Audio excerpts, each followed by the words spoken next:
Hello दोस्तों, कैसे हैं आप सभी? आई होप आप सभी बहुत अच्छे होंगे।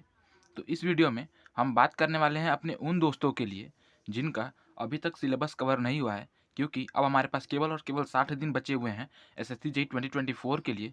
और इसका जो नोटिफिकेशन है, आप सभी जानते हैं कि वो आउट हो चुका है। और ऑब्वियसली आप सबको भी ये भी मालूम है कि जो एग्ज़ाम डेट था वो पोस्टपोन नहीं हुआ है। जो एग्ज़ाम डेट हमने एग्जामिनेशन कैलेंडर में देखा था, वही वहाँ पे भी देखने को मिला है।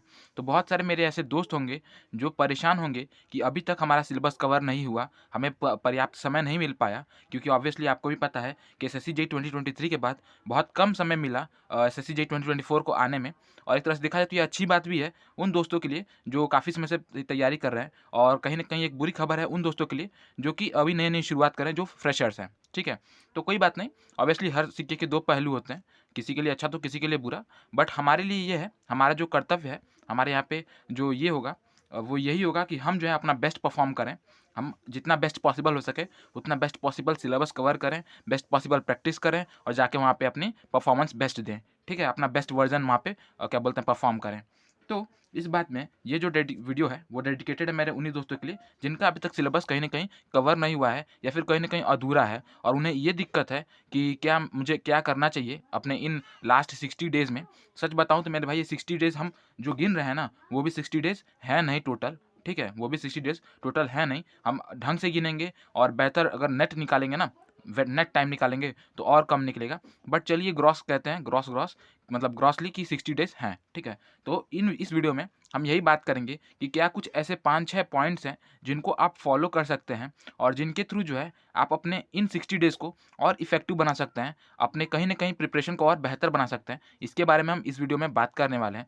तो वीडियो बहुत इंपॉर्टेंट होने वाला है आपके लिए।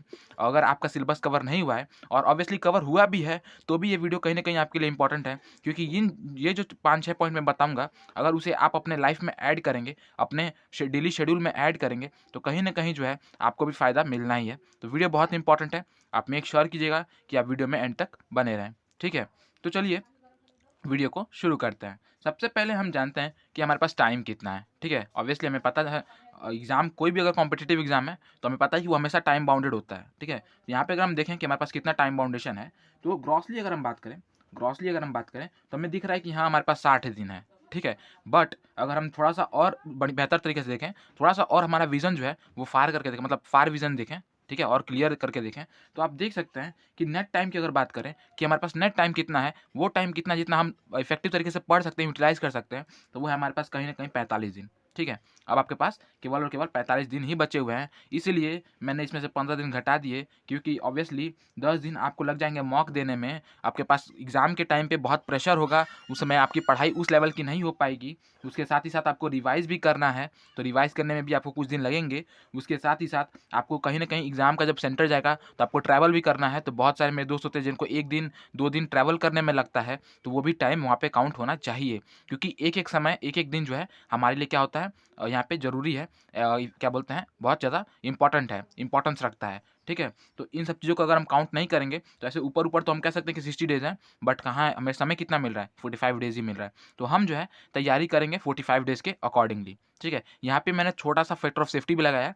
मेरे हिसाब से मतलब 48 दिन के अप्रॉक्स हो रहा था, बट मैंने कहा कि चलो 45 कर देते हैं विथ फैक्टर ऑफ सेफ्टी, कि अगर बीच में आपका कहीं न कहीं तबीयत या फिर ऐसा कोई इमरजेंसी वर्क आ जाता है, आप कहीं न कहीं 1 दिन 2 दिन पढ़ाई नहीं कर पाते हैं, तो उस केस में तो उसमें कोई इश्यू नहीं है। अब देखिए, ये तो बात कर ली हमने टाइम की कि नेट टाइम हमारे पास कितना बच रहा है। अब हम बात करते हैं कि हमें पढ़ना कितना है। टाइम की बात कर ली कि टाइम इतना है, इसमें हमें पढ़ना कितना है, अगर हम इसकी बात करें, तो हमें 3 सब्जेक्ट्स को कंप्लीट करना है कहीं न कहीं। हमें अपने आप को 3 सब्जेक्ट्स के लिए तैयार करना है। पहला है टेक्निकल, दूसरा है रीजनिंग और तीसरा है जीके जीएस, ठीक है? इन 3 सब्जेक्ट्स को हमें तैयार करना है। बात करें अगर मार्क्स की, तो 100 मार्क्स का टेक्निकल, 50 मार्क्स का रीजनिंग और 50 मार्क्स का जीके जीएस, सबको पता है। बट अब आपको यहाँ पे फॉलो क्या करना है? आपको क्या करना है इन 60 दिनों में, सॉरी 45 दिनों में, आपको इन 45 दिनों को किस तरह से यूटिलाइज़ करना है कि आप इन चीज़ों को और बेहतर तरीके से कर सकें। तो यहाँ पे मैंने आपको कुछ 5-6 पॉइंट्स बना के दिए हैं, जिन्हें आप जो है स्ट्रिक्टली फॉलो करें, ठीक है? स्ट्रिक्टली फॉलो करें, जिससे कि आपको हेल्प होगी अपने इन 60 डेज़ को और एफिशिएंट बनाने में, ठीक है? तो सबसे पहला पॉइंट है, फॉलो अ डेली रूटीन। ये मेरे उन दोस्तों के लिए पॉइंट है जो अभी भी डेली रूटीन को फॉलो नहीं करते। उन्हें लगता है, जैसे बहुत सारे मेरे दोस्त होते हैं, मैंने भी बात की है, इवन मेरे दोस्तों से भी मैंने बात की है, बहुत सारे दोस्त जो यूट्यूब से मुझसे जुड़े हैं, उनसे भी मैंने बात की, तो वो मुझसे यही बताते हैं कि मुझे जब मन करता है तब मैं पढ़ता हूँ। उनका ये मानना है कि जब ना मन करता है तो मैं और बेहतर तरीके से पढ़ता हूँ। मेरा भी मानना है कि ठीक है, जब आपका मन करता है तो आप और बेहतर तरीके से पढ़ पाते हैं, मन मन लगा के पढ़ पाते हैं, ठीक है? आपको चीज़ें और अच्छे तरीके से समझ में आती है। बट क्योंकि ये कॉम्पिटिटिव एग्ज़ाम है और यहाँ पे हमें कंपैरिज़न करना है, ठीक है? अपने आप को पूरे इस क्या बोलते हैं, एसएससी जेईई में जितने बच्चे अप्लाई करेंगे उनसे अपने आप को कंपेयर करना है। तो कहीं न कहीं आपको एक डेली रूटीन फ़ॉलो करना पड़ेगा, एक शेड्यूल फ़ॉलो करना पड़ेगा, डिसिप्लिन में आना पड़ेगा, जिसके थ्रू आपको क्या करना पड़ेगा, जिसके थ्रू आप जो है एक डेली रूटीन फ़ॉलो करना पड़ेगा, जिसके थ्रू आप अपने आप को और बेहतर तरीके से शेप दे सकते हैं, अपने माइंड को एक बेहतर तरीके से शेप दे सकते हैं और अपने माइंडसेट को फिक्स कर सकते हैं। क्योंकि आपको भी पता है कि मन तो मानता नहीं है, मन को मनाना पड़ता है, ठीक है? तो डेली रूटीन आप फॉलो कीजिए। उसके बाद अगला पॉइंट है, complete heavy weightage subjects in technical like RCC, BMC, survey etcetera, ठीक है? मतलब ये चीज़ कि सबसे पहले आप क्या कीजिए, सबसे पहले आप अपने फर्स्ट प्रायोरिटी किसको दीजिए, जो आपके हाई वेटेज सब्जेक्ट्स हैं। जो भी आपके हाई वेटेज सब्जेक्ट्स हैं, उनको अगर आपका कवर नहीं सिलेबस है, तो उनको सबसे पहले आप प्रायोरिटी दीजिए। ऑब्वियसली क्योंकि उन्हें जब तक आप कंप्लीट नहीं करेंगे, ठीक है? जब तक उन्हें आप कंप्लीट नहीं करेंगे, आप अपने इस एग्ज़ाम में जो है बेहतर स्कोर नहीं कर पाएँगे, अच्छा स्कोर नहीं कर पाएँगे। तो इन सब्जेक्ट को पहले क्या बोलते हैं, ये कीजिए, सबसे पहले जो है अप्रोच कीजिए, सबसे पहले कंप्लीट कीजिए। और इसके बारे में जो है मैंने इससे पहले भी एक वीडियो बनाया था, तो उसे भी आप देख सकते हैं। और उसके साथ-साथ इस समय भी मैं एक फिर से वीडियो बनाने वाला हूँ, जिसमें मैं इसके बारे में, इस पर्टिकुलर पॉइंट के बारे में अच्छे तरह से डिस्कशन करूँगा। तो अगर आप जो है अभी तक हमारे चैनल से नहीं जुड़े, तो आप ज़रूर से जुड़ जाइए, इन सभी चीज़ों को जानते रहने के लिए और अपडेटेड रहने के लिए, ठीक है? इसके बाद तीसरा काम क्या है आपका? तीसरा काम है प्रैक्टिस प्रीवियस ईयर, ठीक है? Practice previous year paper for reasoning. ये तो हमने बात करी टेक्निकल की, कि टेक्निकल में आपको क्या करना है, जितने भी हैवी वेटेज सब्जेक्ट्स हैं, उनको सबसे पहले पढ़ना है, जैसे आरसीसी, बीएमसी हो गया, ठीक है? जो लो वेटेज सब्जेक्ट्स हैं, जैसे अगर मैं बात करूँ तो जैसे आपका कहीं न कहीं इरिगेशन जो है एज़ सच उससे क्वेश्चन्स तो आते हैं, बट इन कंपैरिज़न अगर कहें तो इसके मतलब इन सभी सब्जेक्ट्स के बराबर में नहीं आता, तो उसे कहीं न कहीं आप छोड़ सकते हैं। मतलब लास्ट में पढ़ सकते हैं, छोड़ना नहीं है, लास्ट में आपको पढ़ना है। पहले जो है इनको कंप्लीट करना है बेहतर तरीके से, फिर बाद में उसको आपको पढ़ना है, ठीक है? तो इस तरह के सब्जेक्ट्स को आपको छाँटना है और मैं आपको हेल्प करूँगा इन सभी को छाँटने में अपने वीडियोज़ की हेल्प से। और तीसरा पॉइंट आपको जो है प्रैक्टिस करना है रीज़निंग को। क्या करना है? प्रैक्टिस करना है रीज़निंग को। रोज़ आप अगर अपना 1 घंटा भी देते हैं क्या बोलते हैं रीज़निंग को, ठीक है? प्रीवियस ईयर रीज़निंग को अगर आप रोज़ अपना 1 घंटा भी देते हैं ना मेरे भाई, तो 40 दिन में मतलब 45 दिन में आप 40 प्लस मार्क्स लगा सकते हैं। आप ज़रा सोचिए ना, आप 40 प्लस मार्क्स लगा सकते हैं। डेली अगर आप 1 घंटा दे रहे हैं, 1 मॉक लगा रहे हैं, और अगर आप एसएससी जेईई का और एसएससी से रिलेटेड जितने भी एग्ज़ाम्स आते हैं, उनका प्रीवियस मतलब पेपर सॉल्व कर रहे हैं, तो आपकी स्पीड भी बूस्ट होगी, आपका अप्रोच भी बढ़ेगा, ठीक है? और आपका एक ओवरऑल जो कहते हैं पूरा लर्निंग एक बेहतर तरीके से होगा। तो अभी से आप अपने डेली शेड्यूल में जो है 1 घंटा जो है रीज़निंग के लिए बुक कर दीजिए। उसके बाद अगला पॉइंट है जीके जीएस। जीके जीएस भाई ऐसा सब्जेक्ट है, पढ़ते रह जाइएगा, खत्म नहीं होने वाला है। लेकिन इसमें हमें क्या करना है, हमें एफिशिएंट तरीके से पढ़ना है। तो यहाँ पे आपको सिर्फ 2 घंटे अपने दिन के देने हैं, 2 घंटे देने हैं दिन के जीके जीएस के लिए, क्योंकि इस 2 घंटे भी मेरे हिसाब से बहुत हैं अगर आप इसे एफिशिएंट तरीके से तैयार मतलब ये करेंगे, क्या कहते हैं, अप्रोच करेंगे, एफिशिएंट तरीके से यूटिलाइज़ करेंगे। इसमें आपको करना क्या है, इन 2 घंटों को आपको जो है क्या बोलते हैं, 1.5 घंटे और आधे घंटे में बाँट देना है, ठीक है? 1.5 घंटे और आधे घंटे में बाँट देना है। क्या करना है आपको, ये जो आपका 1.5 घंटा है, उसमें आपको स्टैटिक पार्ट पढ़ना है, और जो आपका करंट वाला भाग है, मतलब करंट अफेयर्स, वो आपको इस आधे घंटे में कवर करना है। आधे घंटे में आपने करंट अफेयर पढ़ लिया, और 1.5 घंटे में आपने क्या कर लिया, स्टैटिक जीके पढ़ लिया। स्टैटिक जीके में आपको क्या-क्या सब्जेक्ट है, हिस्ट्री हो गया, ज्योग्राफी हो गया, पॉलिटी हो गया, साइंस हो गया, मिसेलेनियस वाला भाग हो गया, जो अभी तक बहुत ज़्यादा पूछा जाता है, स्पोर्ट्स वाला जो ये पोर्शन होता है, उसे आप कवर कर सकते हैं। तो आप क्या कीजिएगा, इस 1.5 घंटे में आप जो है 2 सब्जेक्ट्स को लेके चलिएगा।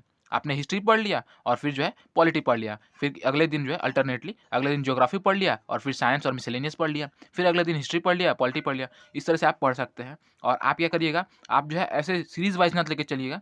आप जो है जो मोस्ट इम्पोर्टेंट पॉइंट्स हैं, उनको आप जो है पहले पढ़िएगा। मैंने भी इस चैनल पे, अपने चैनल पे जो है हमने क्या किया है, हमने आपको जीके जीएस के काफ़ी इंपॉर्टेंट पॉइंट्स पे जो है वीडियोज़ बना के डाल रखी हैं। आप उन्हें जो है फॉलो कर सकते हैं, उन्हें पढ़ सकते हैं। बहुत ज़्यादा वो क्या बोलते हैं, ये होंगी एफिशिएंट होंगी, बहुत ज़्यादा फ्रूटफुल होंगी आपके लिए, क्योंकि वो बेसिकली एसएससी जेईई एस्पिरेंट्स के लिए ही बनाया गया है।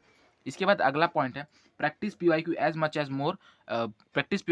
Much more as you can do. Previous year questions आप जितना हो सके उतना सॉल्व कीजिए, क्योंकि आप क्या किए हैं, आप 60 दिन में अगर आप पढ़ रहे हैं किसी चीज़ को, तो 60 दिन में आपने पढ़ा तो, बट उसे मतलब ये रखने के लिए, उसे रिटेन करने के लिए और उससे पीवाईक्यू से आप क्या कर पाएँगे, आप जो है एक तरह से पूरा एनालाइज़ कर पाएँगे कि क्या चीज़ें हैं जो आपको और पढ़नी है, क्या चीज़ें हैं जो आपको छोड़ देनी है, जो ज़रूरी नहीं है, और क्या-क्या चीज़ें हैं जिन पे आपको फ़ोकस करना है। कौन से सब्जेक्ट हैं जिनका क्या है वेटेज अच्छा खासा है, कौन सा सब्जेक्ट है जिनका वेटेज कम है। तो इन सब चीज़ों को आपको पीवाईक्यू से ही पता चलेगा। तो एट द एंड आपको क्या करना पड़ेगा, पीवाईक्यू सॉल्व करना ही पड़ेगा। तो पीवाईक्यू भी जितना हो सके उतना ज़्यादा सॉल्व कीजिए। इसके बाद last but not the least, सबसे मतलब इम्पोर्टेंट पॉइंट, मॉक टेस्ट। क्योंकि मॉक टेस्ट भी आपको प्रॉपर शेड्यूल में देते रहना है। मैंने आपको डेली टाइम टेबल, अगर आपके पास नहीं है जैसा मैंने आपको बताया, तो शेड्यूल और डेली टाइम टेबल जो है वो मैंने आपको इसी क्या बोलते हैं चैनल पे, मतलब इसी चैनल पे आपको वीडियो प्रोवाइड किया है। इससे पहले कुछ 2 दिन पहले हुआ, 2-3 दिन नहीं, हाँ 3-4 दिन पहले मैंने डाल के रखा था। तो आप उसे भी देख सकते हैं। बहुत अच्छे तरीके से मैंने बनाया है। एसएससी जेईई एस्पिरेंट्स के लिए ये वो है बेसिकली, तो आप उसे फॉलो कर सकते हैं। ठीक है? तो आप क्या करिए, आप जो है प्रॉपर शेड्यूल से मॉक टेस्ट दीजिए, जिससे कि आप कहीं न कहीं अपने आप को जो है एनालाइज़ कर पाएँ, अपने आप को ऑब्ज़र्व कर पाएँ कि मैंने कितनी चीज़ें सीखी, मुझे और क्या-क्या चीज़ें सीखने की ज़रूरत है, मुझे किस तरह से टाइम मैनेजमेंट करना है, मुझे किस तरह से पोर्शन में कितना टाइम देना है, क्या मेरी रीज़निंग सही है, क्या मुझे रीज़निंग का वो वाला टॉपिक आता है, क्या मुझे टेक्निकल का वो वाला टॉपिक आता है। ये सब चीज़ें जो है वो ओवरऑल आपके मॉक से ही पता चलेगा, ठीक है? और इसके साथ-साथ आपका नर्वसनेस भी खत्म हो जाएगा और आप एक बार देख पाएँगे कि आप कितना स्कोर कर पा रहे हैं। तो ये सब चीज़ें थी जो आप फॉलो कर सकते हैं। ये कुछ पॉइंट्स थे जो आप फॉलो कर सकते हैं अपने आप को और बेहतर बनाने के लिए, ठीक है? इन 45 दिनों में, ठीक है? और इन 45 दिनों के बाद जब आप एक बार पीछे मुड़ कर देखेंगे, तो आप देख पाएँगे कि आपके आज में और 45 दिन वाले में, ठीक है? मतलब कि आज में और 45 दिन बाद वाले में कितना अंतर है, ठीक है? आप उसे साफ-साफ देख पाएँगे। तो ये था ये थी मेरी कुछ आइडियोलॉजीज़ और मेरे आइडियाज़, जिनके हेल्प से जो है, मेरे सजेशन से आप कह सकते हैं, मेरे सजेशंस थे आपके लिए, जिनको जो है आप यूज़ करके आप अपने आप को और बेहतर बना सकते हैं, ठीक है? तो ये था इस वीडियो में। और हाँ, अगर आपका सिलेबस कवर नहीं हुआ ना मेरे भाई, तो आप इस चैनल को ज़रूर से सब्सक्राइब कीजिए, क्योंकि अभी हम लास्ट 90 डेज़ क्रैश कोर्स भी चला रहे हैं अपने इस चैनल पे, और जिसमें ऑब्वियसली लास्ट 90 डेज़ है, तो मतलब कि कुछ दिन पहले ही चालू हुआ था, मतलब कि ऑब्वियसली 30 डेज़ हो चुके हैं। तो इसमें हमने काफ़ी अच्छी खासी सब्जेक्ट्स जो हैं, इसमें हमने काफ़ी सब्जेक्ट्स को कंप्लीट किया है। जीके जीएस को कंप्लीट किया है, रीज़निंग के कुछ अप्रोच को देख रहे हैं, रीज़निंग के कुछ ऐसे टॉपिक्स जिनके में हम ट्रिक अप्लाई कर सकते हैं, उनके बारे में भी मैंने बात की है, और हम टेक्निकल में भी रोज़ क्लासेस कर रहे हैं, ठीक है? और मैं ये आशा रखता हूँ, और मैं अपनी तरफ से फुल कह सकते हो कि एक मतलब शपथ लेता हूँ कि जो है मैं अपनी पूरी कोशिश करूँगा कि इन लास्ट 90 डेज़ में जो है आपका जो कोर्स है, ये जो क्रैश कोर्स मैंने चालू किया है, उसे मैं एंड तक ले जाऊँ, जिससे मैं एक रिज़ल्ट आपको दे सकता हूँ, ठीक है? तो आप मेक श्योर कीजिएगा कि आप जो है हमारे इस चैनल से ज़रूर से जुड़ें, जिससे कि आप भी इस क्रैश कोर्स का लाभ उठा सकते हैं, ठीक है? तो ये था इस वीडियो में। Keep watching, keep learning. Thank you.